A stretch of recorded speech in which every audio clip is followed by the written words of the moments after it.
বাংলাদেশ একটি গুরুত্বপূর্ণ দেশ, যার সামনে অনেক চ্যালেঞ্জ রয়েছে। এই চ্যালেঞ্জ মোকাবেলায় জনগণের ভূমিকা সবচেয়ে গুরুত্বপূর্ণ বলে জানিয়েছেন মার্কিন পররাষ্ট্র দপ্তরের মুখপাত্র ট্যামি ব্রুস। ওয়াশিংটন ডিসিতে মার্কিন পররাষ্ট্র দপ্তরে নিয়মিত এক সংবাদ ব্রিফিংয়ে এসব কথা বলেন তিনি।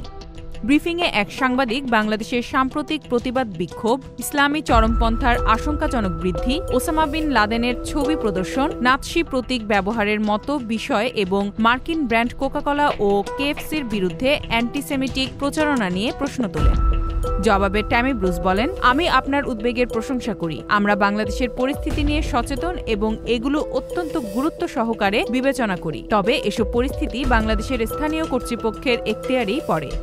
এছাড়া ব্রিটিশ এমপি ও শেখ হাসিনার বোনের মেয়ে টিউলিপ সিদ্দিকের বিরুদ্ধে গ্রেফতারি পরোয়ানা ইস্যুর বিষয়টিও উঠে আসে ব্রিফিংয়ে। মুখপাত্র ব্রুস জানান, এই পরোয়ানা বাংলাদেশের আদালতের পক্ষ থেকেই ইস্যু করা হয়েছে এবং এটি একটি স্থানীয় আইনি বিষয়। তিনি বলেন, গণতন্ত্র গুরুত্বপূর্ণ এবং মানুষের কর্মকাণ্ডই নির্ধারণ করবে তারা কিভাবে সমস্যার মোকাবেলা করবে। গত 2 দশকে আমরা দেখেছি ভুল সিদ্ধান্ত কিভাবে জনগণের জীবনকে প্রভাবিত করতে পারে। তাই বাংলাদেশের জন্য ভবিষ্যৎ পথ নির্ধারণের দায়িত্ব দেশটির জনগণের হাতেই। Z news, Dhaka.